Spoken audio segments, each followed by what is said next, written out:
Salut à tous, le journal du foot de ce lundi 14 janvier. Honneur à Lionel Messi qui est entré encore un peu plus dans l'histoire du foot et de la Liga ce week-end. L'international argentin a inscrit dimanche face à Eibar le 400e but de sa carrière dans le championnat espagnol. C'est du jamais vu. Un total ahurissant pour le quintuple Ballon d'Or qui rejoint un certain Cristiano Ronaldo qui lui aussi a dépassé la barre des 400 buts en octobre dernier mais dans différents championnats. Le Barça a gagné 3-0 et compte toujours 5 points d'avance sur l'Atlético Madrid en tête de la Liga. Après la victoire à Amiens ce week-end, les joueurs du PSG se sont envolés pour Doha. Début ce lundi au Qatar d'un stage de 4 jours qui ressemble surtout à une tournée promotionnelle dédiée au marketing et à l'image du club de la capitale. Les joueurs vont notamment visiter plusieurs stades construits en vue de la Coupe du Monde 2022. Adrien Rabiot est le grand absent de ce stage au Qatar. Son absence est justifiée pour des raisons personnelles, visiblement un deuil familial. Le PSG doit rentrer en France jeudi. Ambiance tendue dimanche soir au stade Vélodrome. Une rencontre joueurs-supporters improvisée s'est déroulée après le match contre Monaco qui s'est soldé par un match nul, un but partout.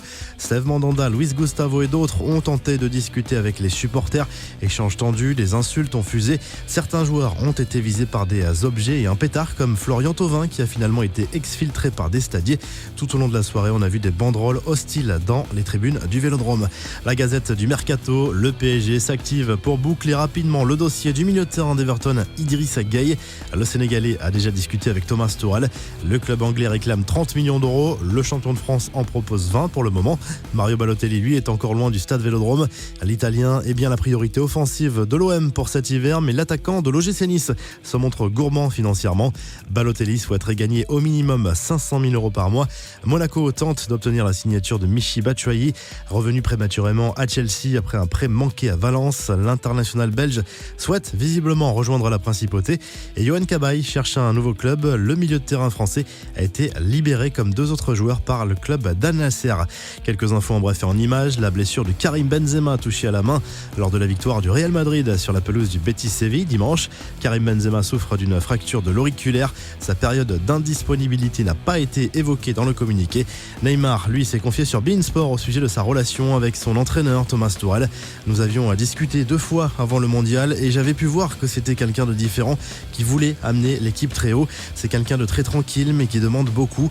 Il est affectueux mais il sait aussi tirer les oreilles quand il le faut, a lâché l'attaquant parisien. La revue de presse, le journal L'équipe consacre sa une aux tensions qui règnent en ce moment à Marseille entre joueurs, dirigeants et supporters. En Italie, la Gazzetta dello Sport évoque l'avenir de Gonzalo Higuaín qui pourrait jouer son dernier match avec le Milan AC mercredi à l'occasion de la Supercoupe d'Italie contre la Juve en Arabie Saoudite. Chelsea est sur le coup. Lionel Messi à l'honneur dans le Mundo Deportivo ce lundi. L'Argentin qui vient de marquer son 400e but en Liga en est déjà à 17 réalisations en championnat espagnol cette saison. On termine justement et comme chaque lundi avec le classement des meilleurs buteurs et passeurs dans les grands championnats européens. Et à demain pour un nouveau journal du foot.